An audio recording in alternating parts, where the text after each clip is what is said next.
तो भाई 2 लाख रुपए के बजट में अगर आपको नेकेड स्पोर्ट्स टाइप की बाइक परचेज करनी है तो आप दो बाइक्स में बिल्कुल कंफ्यूज हो रहे होगे आज के टाइम पे, यामा की MT-15 और होंडा की CB300F, क्योंकि 2 लाख रुपए के बजट में आज के टाइम पे दोनों सबसे बेस्ट ऑप्शन हैं नेकेड स्पोर्ट्स सेगमेंट में। और इन दोनों के अलावा और भी काफ़ी बाइक्स हैं जो आप 2 लाख रुपए के बजट में परचेज कर सकते हो, लेकिन वो रेट्रो स्टाइल की बाइक्स हैं, जैसे कि रॉयल एनफील्ड की हंटर 350 है और TVS की रोनिन 225 है। और फुल्ली फेट स्पोर्ट्स सेगमेंट में आप देखोगे तो बजाज की पल्सर RS 200 है। अभी हीरो ने अपनी करिश्मा XMR लॉन्च की है, वो भी काफ़ी अच्छा ऑप्शन है। R15 V3 भी आप ले सकते हो, R15 V4 भी ले सकते हो, लेकिन V4 का प्राइस 2 लाख रुपए से काफ़ी ज़्यादा हो जाता है आज के टाइम पे। लेकिन नेकेड स्पोर्ट्स सेगमेंट में होंडा की CB300F और यामा की MT-15 ये दोनों काफ़ी अच्छे ऑप्शन हैं आज के टाइम पे। सो इन दोनों बाइक्स में से आपको कौन सी बाइक परचेज करनी चाहिए, आपके लिए कौन सा बेटर ऑप्शन रहेगा इन दोनों बाइक्स में से, उसके बारे में इस वीडियो में हम डिटेल में बात करेंगे और इन दोनों बाइक्स का डिटेल में कंपैरिजन करेंगे, ताकि आपको ये थोड़ा सा क्लियर हो जाए कि आपको अपनी प्रायोरिटीज़ के बेसिस पे कौन सी बाइक के साथ जाना चाहिए।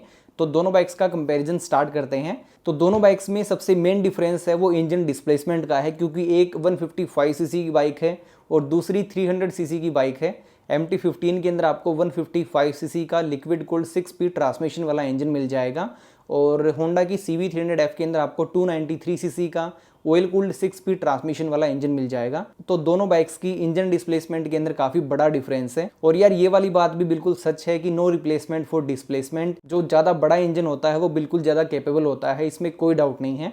और इसी वजह से दोनों बाइक्स की जो आउटपुट फिगर्स हैं उनके अंदर भी बहुत बड़ा डिफरेंस है। MT-15 की मैक्सिमम पावर आपको मिलेगी 18.4 PS और 14 Nm का टॉर्क मिलेगा, लेकिन होंडा की CB300F के अंदर आपको 24.4 PS की पावर मिलेगी और 25.6 Nm का टॉर्क मिलेगा। तो आपको लगभग देखा जाए तो यार 11 न्यूटन मीटर के आसपास का टॉर्क ज़्यादा मिल रहा है और 6 PS के आसपास की आपको पावर ज़्यादा मिल रही है।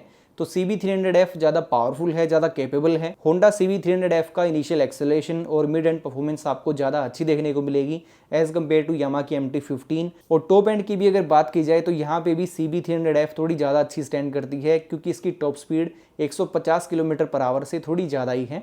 और MT-15 की आप टॉप स्पीड देखोगे तो इसकी top speed 140 kilometre per hour के आसपास की है। सो मेन डिफरेंस तो हो गया दोनों बाइक्स की इंजन डिस्प्लेसमेंट के अंदर और आउटपुट फिगर्स के अंदर। और मेन डिफरेंस अब माइलेज भी है। MT-15 के अंदर माइलेज आपको थोड़ी सी बेटर मिल जाएगी।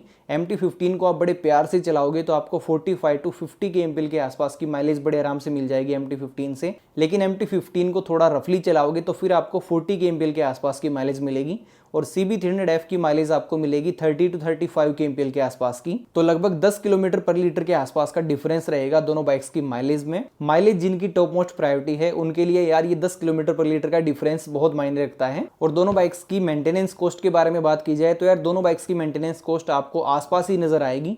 दोनों बाइक्स की मेंटेनेंस कॉस्ट में कोई बहुत ज़्यादा डिफरेंस आपको देखने को नहीं मिलेगा। और प्राइस की बात करें तो MT-15 का एक शोरूम प्राइस 1,71,400 रुपये के आसपास है, 1,71,000 के आसपास। और CB300F का एक शोरूम प्राइस है 1,70,000 के आसपास। और दोनों का ऑन रोड प्राइस आपको 2 लाख रुपए से लेके 2,05,000 रुपए के आसपास मिलेगा दिल्ली में। और आप किसी और सिटी से बिलोंग करते हो तो इन दोनों बाइक्स का ऑन रोड प्राइस आपको 2,10,000 रुपए से लेके 2,15,000 रुपए के आसपास मिल जाएगा। तो दोनों के ऑन रोड प्राइस में आपको 5 से 7,000 रुपए के आसपास का ही डिफरेंस मिलेगा। तो दोनों के ऑन रोड प्राइस में आपको 5 से 7,000 रुपए के आसपास का ही डिफरेंस मिलेगा। डिजाइन और स्टाइल के बारे में बात की जाए तो यार दोनों का ही डिजाइन और स्टाइल बहुत अच्छा है अपनी सेगमेंट में।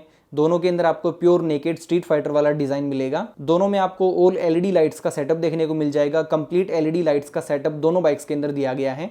LED इंडिकेटर्स आपको MT-15 में भी मिल जाएंगे, CB300F के अंदर भी मिल जाएंगे। दोनों बाइक्स में ट्रैक्शन कंट्रोल भी है और दोनों बाइक्स में फुली डिजिटल इंस्ट्रूमेंट कंसोल भी है, जिसमें स्मार्टफोन कनेक्टिविटी वाले फीचर्स आपको मिल जाएंगे। लेकिन टायर्स की बात की जाए तो CB300F के अंदर आपको थोड़े से बड़े टायर्स मिलेंगे। MT-15 के अंदर आपको 100 सेक्शन का फ्रंट में टायर मिलेगा, 140 सेक्शन का रियर में टायर मिलेगा। लेकिन CB300F के अंदर आपको 110 सेक्शन का फ्रंट में टायर मिलेगा, 110 सेक्शन का और 150 सेक्शन का रियर में मिलेगा। सो टायर्स का एडवांटेज आपको CB300F के अंदर मिल जाएगा। और दोनों बाइक्स में असिस्ट एंड स्लीपर क्लच है। और सबसे ज्यादा मायने रखती है फ्यूल टैंक कैपेसिटी। MT-15 की फुल टैंक कैपेसिटी 10 लीटर की है, लेकिन CB300F की फुल टैंक कैपेसिटी आपको 14 लीटर्स की मिल जाएगी। सो एक बार फ्यूल टैंक को फुल करवाने के बाद CB300F के साथ आप थोड़ा ज़्यादा डिस्टेंस कवर कर सकते हो, लेकिन MT-15 के साथ आप थोड़ा कम डिस्टेंस कवर कर पाओगे। तो लॉन्ग टूरिंग पे अगर आप निकलते हो तो CB300F आपके लिए थोड़ी सी ज़्यादा अच्छी रहेगी। और सस्पेंशन सेटअप के बारे में बात करें तो दोनों ही बाइक्स के अंदर आपको फ्रंट में गोल्डन कलर के अपसाइड डाउन फ्रंट फोक्स मिलेंगे। रियर में pre load adjustable monoshock suspension मिलेगा। तो दोनों का ही जो सस्पेंशन सेटअप है वो काफ़ी अच्छा लगता है। दोनों बाइक्स फ्रंट से काफ़ी अच्छी दिखती हैं। और ब्रेकिंग सिस्टम के बारे में बात की जाए तो दोनों में ही आपको फ्रंट और रियर में डिस्क ब्रेक मिल जाएगी, जिसके साथ में डुअल चैनल ABS भी है। राइडिंग पोस्चर और सीट के बारे में बात की जाए तो दोनों का ही राइडिंग पोस्चर आपको बहुत कंफर्टेबल मिल जाएगा। लेकिन MT-15 के अंदर सिंगल पीस सीट है और पिलियन सीट उतनी ज़्यादा कंफर्टेबल नहीं है MT-15 की। आप सबको पता ही है कि MT-15 का जो सबसे नेगेटिव पॉइंट है वो इसकी पिलियन सीट ही है। और CB300F के अंदर आपको स्प्लिट टाइप की सीट मिल जाएगी। CB300F की पिलियन सीट थोड़ी सी ज़्यादा कंफर्टेबल है MT-15 के कंपैरिजन में। लेकिन एक और पॉइंट जो सबसे ज़्यादा मायने रखता है वो ये है कि यामा के शोरूम्स तो आपको कहीं भी मिल जाएंगे। यामा के शोरूम्स हर स्टेट में हैं, हर सिटी में हैं।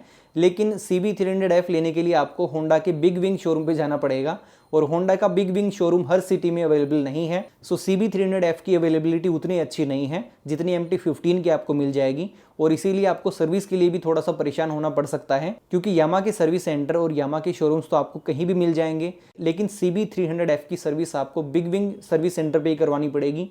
वो आपको आपकी सिटी में अगर मिल जाता है तो बहुत अच्छी बात है, लेकिन अगर आपकी सिटी में नहीं है तो फिर आप परेशान हो जाओगे उसके लिए। तो अवेलेबिलिटी का और सर्विस सेंटर का एडवांटेज थोड़ा सा MT-15 को ज़्यादा रहेगा। तो यार दोनों बाइक्स के कंपैरिजन में पॉइंट्स तो काफ़ी सारे हैं और आपको ये सारे पॉइंट्स कंसीडर करने चाहिए अगर आप इन दोनों में से कोई एक बाइक चूज कर रहे हो तो अब थोड़ा सा इन दोनों बाइक्स के कंपैरिजन को हम सिंपल करते हैं और आपकी प्रायोरिटी के बेसिस पे आपको कौन सी बाइक लेनी चाहिए उसको डिसाइड करते हैं। तो देखो यार, अगर आपकी टॉप मोस्ट प्रायोरिटी है माइलेज, बेटर लुक्स, डिजाइन और स्टाइल, और मोस्ट ऑफ द टाइम आप सिंगल ही राइड करने वाले हो, अकेले ही राइड करने वाले हो, और सर्विस सेंटर और शोरूम की अवेलेबिलिटी वाला कोई भी पंगा आपको नहीं चाहिए, तो फिर आप बिल्कुल आंख बंद करके MT-15 के साथ जा सकते हो। लेकिन आपकी प्रायोरिटी ये है कि आपको परफॉर्मेंस थोड़ी सी बेटर चाहिए, आपको ज़्यादा अच्छे सुपर वाइड टायर्स चाहिए, और आपकी टॉप मोस्ट प्रायोरिटी में पिलियन सीट भी आती है, और उसी के साथ आपको लॉन्ग टूरिंग ज़्यादा करनी है, सिटी में कम राइड करना है, तो फिर आप CB300F के साथ जा सकते हो। क्योंकि MT-15 की फ्यूल टैंक कैपेसिटी थोड़ी सी कम है, तो लॉन्ग राइड करने का जो एडवांटेज है वो CB300F को थोड़ा ज़्यादा रहेगा। सो आपकी जो भी इनमें से प्रायोरिटीज़ हैं उसके बेसिस पे आपको इन दोनों में से कोई भी बाइक चूज़ कर लेनी चाहिए। और यार, इन दोनों में से कोई भी बाइक परचेज करने से पहले मैं आपको यही सजेस्ट करूँगा कि आप इन दोनों बाइक्स की पहले टेस्ट राइड लेके देखो। जो बाइक आपको ज़्यादा अच्छी लगती है, जो आपकी पर्सनैलिटी को सूट करती है और आपकी सारी प्रायोरिटीज़ को फुलफिल करती है, वो बाइक आपको परचेज करनी चाहिए। सो आई होप काफ़ी हद तक मैंने आपके जो डाउट्स हैं वो क्लियर कर दिए होंगे, और फिर भी अगर आपका कोई डाउट रह गया है तो आप मुझे इंस्टाग्राम पे DM कर सकते हो और वहाँ पे पूछ सकते हो। तो यार, इस वीडियो में फिर इतना ही। आई होप ये वीडियो आपको अच्छी लगी होगी। कुछ भी इस वीडियो में आपको पसंद आया हो तो लाइक ज़रूर कर देना।